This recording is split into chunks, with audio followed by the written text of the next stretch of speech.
Turmas, bem-vindo a mais um vídeo do nosso canal. Hoje vamos dar prosseguimento ao assunto Antiguidade na América. Hoje nós vamos falar sobre os povos astecas, tá? Já vai deixando seu like, se inscreva no nosso canal, deixe seu comentário, divulgue essa ideia para que o canal do professor ele possa expandir e alcançar mais alunos. Tá ok? Então vamos lá, turma. Os astecas.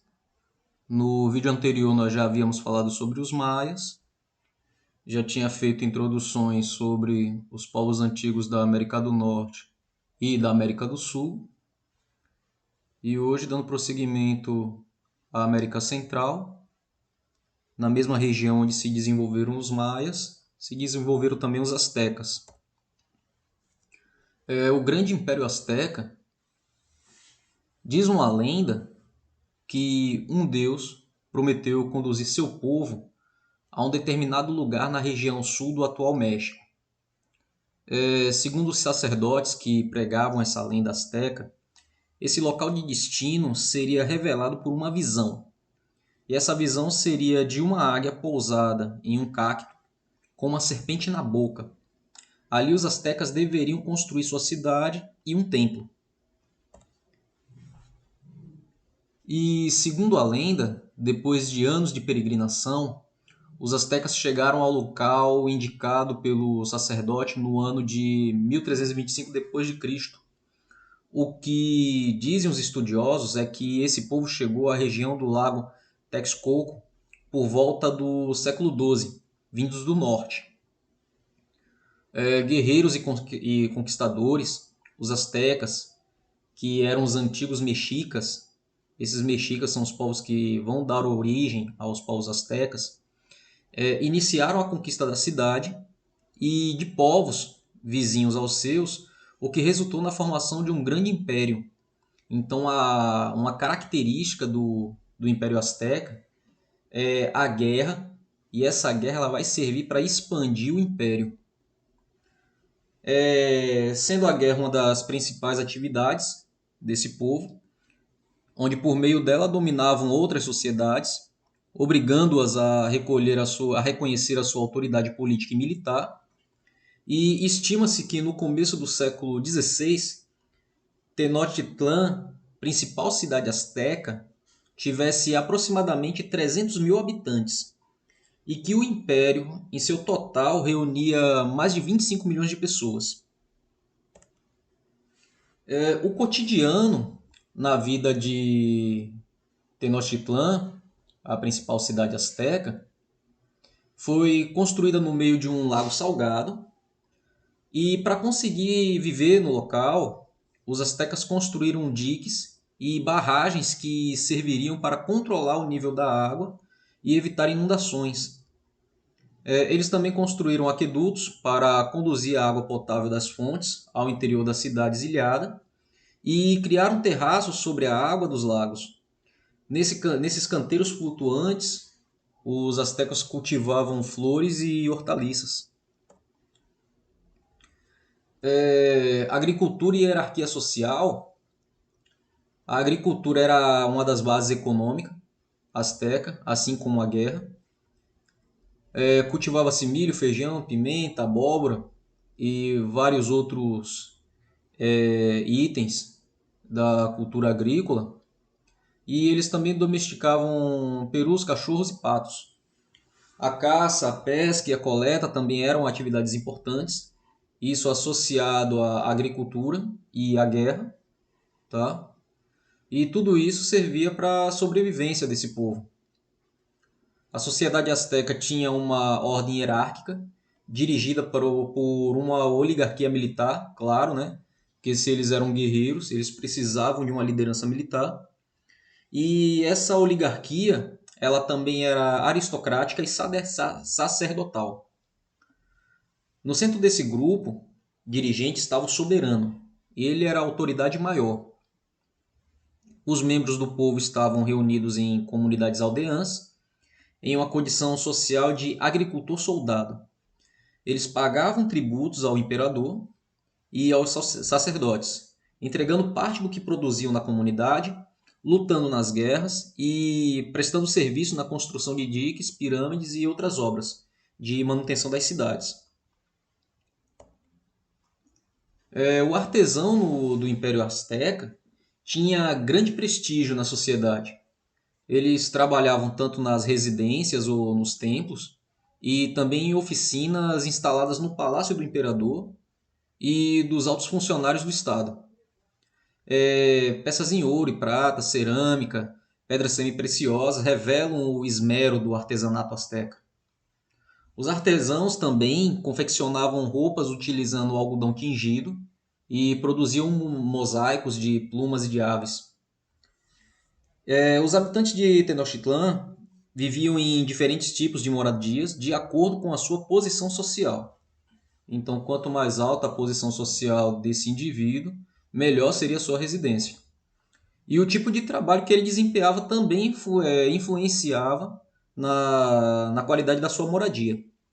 O principal material de construção utilizado nessas casas era o adobe, que é uma mistura de argila, lodo e palha que secava ao sol, e sendo o adobe um material muito resistente e bom isolante térmico e acústico. O Códice Mendonça. Códice refere-se a um conjunto de desenhos e escritos feitos por escribas astecas e de outros habitantes da região do México, antes e depois da conquista espanhola. Neles, os nativos descreveram eventos importantes da sua história, a organização do império e cenas da vida cotidiana. Antes da chegada dos espanhóis, essas narrativas e cenas eram contadas ou descritas com imagens que representavam objetos, ideias, números e datas. Após a conquista espanhola, os colonizadores acrescentaram às imagens dos códices textos em espanhol, e esses documentos se tornaram um importante instrumento de pesquisa para nós entender o que foi essa sociedade. E um dos códices mais conhecidos é o Mendonça, produzido entre 1541 e 1542, tá? Isso aqui já dentro do período de colonização. Nele, os nativos narram a fundação de Tenochtitlan, as conquistas territoriais asteca, o sistema de cobrança de impostos, além de eventos relacionados à vida cotidiana. As análises do Códice Mendonça revelam que a educação das crianças era uma das principais preocupações da sociedade asteca. E essa educação ela era diferenciada para meninos e meninas. Até os 7 anos de idade, o menino aprendia a carregar água e madeira e acompanhava o pai ao mercado. Dos 7 aos 14 anos, eles aprendiam a pescar e a dirigir barcos. Aos 15, os jovens podiam entrar para 2 centros de ensino, ou a Calmecac ou a Teopocali. A Calmecac era uma espécie de templo dirigido por sacerdotes. A educação recebida ali era extremamente rigorosa e ela tinha por objetivo formar sacerdotes e altos funcionários do Estado. E o Teopocali, em geral, formava cidadãos para atuar no comércio, em pontos menos elevados do Estado ou nas atividades militares. Já nesse centro educacional, os alunos tinham mais liberdade do que na escola sacerdotal. Já a educação das meninas era uma educação que cabia às mães, era uma coisa mais doméstica. Até os 6 anos de idade, a menina observava a mãe tecendo, depois começava a realizar as operações mais simples no tear. Entre os 7 e os 14 anos, as meninas fiavam algodão, varriam a casa e moíam milho. Por fim, aprendiam a manejar plenamente o tear. Aí você tem a diferença, que o menino ele era treinado já para a área burocrática e administrativa da cidade e manutenção dela, E a menina era criada para ser uma boa dona de casa, uma boa esposa. A religião asteca, a princípio eles eram politeístas.